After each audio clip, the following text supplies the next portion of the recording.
Assalamu alaikum sir, my name is Rimsha Javeed and my roll number is 25.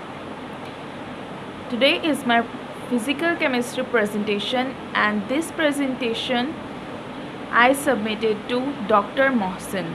My presentation topic is spontaneous reactions and non-spontaneous reactions. Let's start the presentation. First of all, I discussed about the spontaneous reactions. In the constant of a chemical reaction, spontaneous describe a reaction that can proceed of its own accord without outside or external cause. Spontaneous reaction जो है ना, उनको किसी भी किस्म की energy की और फोर्स की ज़रूरत नहीं होती है. फॉर एग्ज़ाम्पल अगर हम इस स्ट्रक्चर की बात करें तो एक स्टोन जो है हमारे पास ऊपर से नीचे की तरफ आ रहा है. अब इसको किसी भी ऊपर से नीचे आने के लिए किसी भी फोर्स की या किसी भी एनर्जी की ज़रूरत नहीं पड़ रही है, ये ऑटोमेटिक प्रोसेस हो रहा है.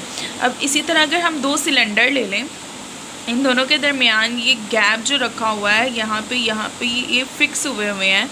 अगर इस फिक्स पॉइंट को हम खोल दें, फॉर एग्ज़ाम्पल यहाँ पे लॉक लगा हुआ है, उस लॉक को हम खोल दें तो ये जो गैस इस सिलेंडर की है वो इस एम्प्टी सिलेंडर के अंदर ट्रांसफ़र होना स्टार्ट हो जाएगी ऑटोमेटिकली.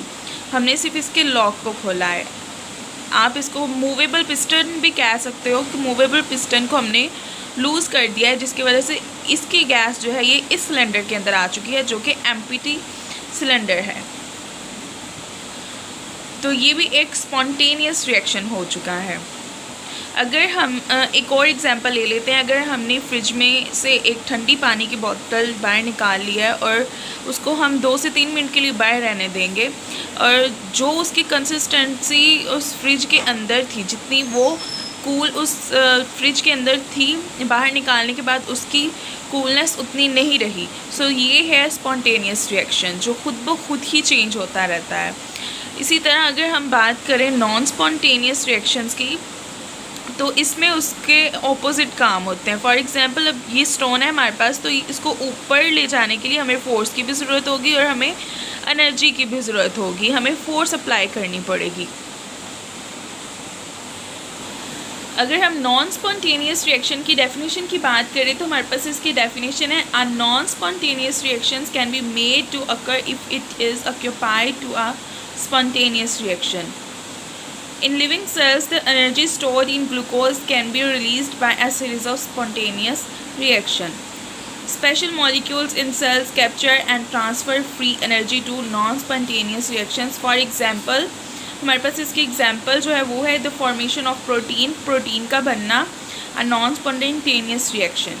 ठीक है, क्योंकि प्रोटीन बनाने के लिए हमें एनर्जी की ज़रूरत होती है, हमें हेल्दी चीज़ें खाने की ज़रूरत होती है ताकि हमारी बॉडी में प्रोटीन्स बने, क्योंकि प्रोटीन हमारा बिग सोर्स है, बिग सोर्स ऑफ एनर्जी है. तो अगर हमें एनर्जी की ज़रूरत होगी तो हमें प्रोटीन की भी ज़रूरत होगी. तो इसलिए जब हमें एनर्जी की ज़रूरत है तो हमें फोर्स अप्लाई भी करनी है. तो इसके लिए हमें प्रोटीन के सोर्सेज लेना बहुत ज़्यादा ज़रूरी है. तो इसको कहते हैं नॉन स्पॉन्टेनियस रिएक्शंस. इसके अलावा हमारे पास एक और डिफरेंस आ जाता है कि अगर हमारे पास नेगेटिव साइन आ रहा है तो इट मीन्स कि ये स्पॉन्टेनियस रिएक्शन है, और अगर हमारे पास पॉजिटिव साइन आ रहा है तो इसका मतलब है कि हमारे पास नॉन स्पॉन्टेनियस रिएक्शन है. अब इसका क्या मतलब है, क्योंकि हमारे पास जब नेगेटिव साइन आएगा तो इसका मतलब होगा कि जो रिएक्शन है वो फॉरवर्ड रिएक्शन हो रहा है, मतलब फॉरवर्ड आगे की तरफ हो रहा है, स्पॉन्टेनियस हो रहा है. और अगर हमारे पास पॉजिटिव आएगा तो इट मीन्स कि हमारे पास जो रिएक्शन है वो रिवर्स हो रहा है, वो पीछे से आगे की तरफ जा रहा है, जिसके लिए हमें फोर्स अप्लाई करनी पड़ रही है. तो इसको कहते हैं नॉन स्पॉन्टेनियस रिएक्शन.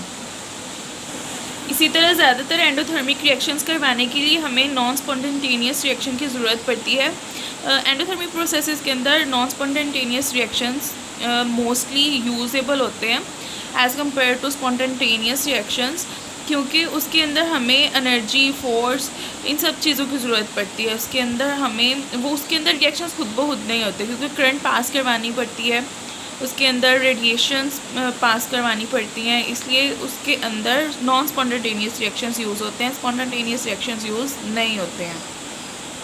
जो हमारे पास सेकंड लॉ ऑफ थर्मोडायनामिक्स है ना, वो हमारे पास स्पॉन्टेनियस रिएक्शन को ओबे करता है, और जो हमारे पास सेकेंड लॉ ऑफ थर्मोडायनामिक्स है ना, वो नॉन स्पॉन्टेनियस रिएक्शंस को ओबे करता है।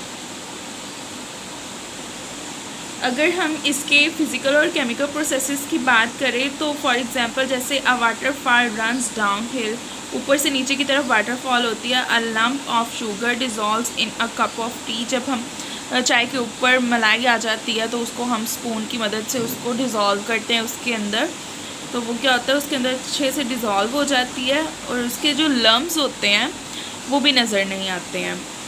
Eight 1 atmosphere water freezes below 0 degree Celsius and ice melt above 0 degree Celsius. हमारे पास जो पानी है वो 0 डिग्री सेल्सियस से जब कम होता है तो वो फ्रीज़ होना स्टार्ट हो जाता है। मीन्स कि अगर हमारे पास फॉर एग्ज़ाम्पल आप लगा लें 15 डिग्री सेल्सियस है, ठीक है, 15 डिग्री सेल्सियस है तो वो वाटर में ही रहेगा, लेकिन जैसे जैसे ये कम होता जाएगा 14, 13, 12, 11, 10 ऐसे ऐसे कम होता जाएगा, एटलीस्ट ये 0 तक जाएगा जब तो ये बिल्कुल फ्रीज़ हो जाएगा पानी।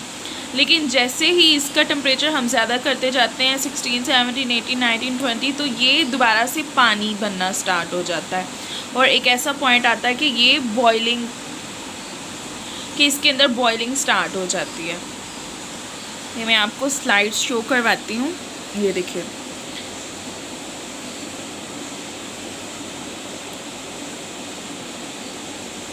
ये ऊपर की तरफ जा रहा है, ये नॉन स्पॉन्टेनियस रिएक्शन है, और ये नीचे की तरफ आ रही है, इसका मतलब है कि ये स्पॉन्टेनियस रिएक्शन है।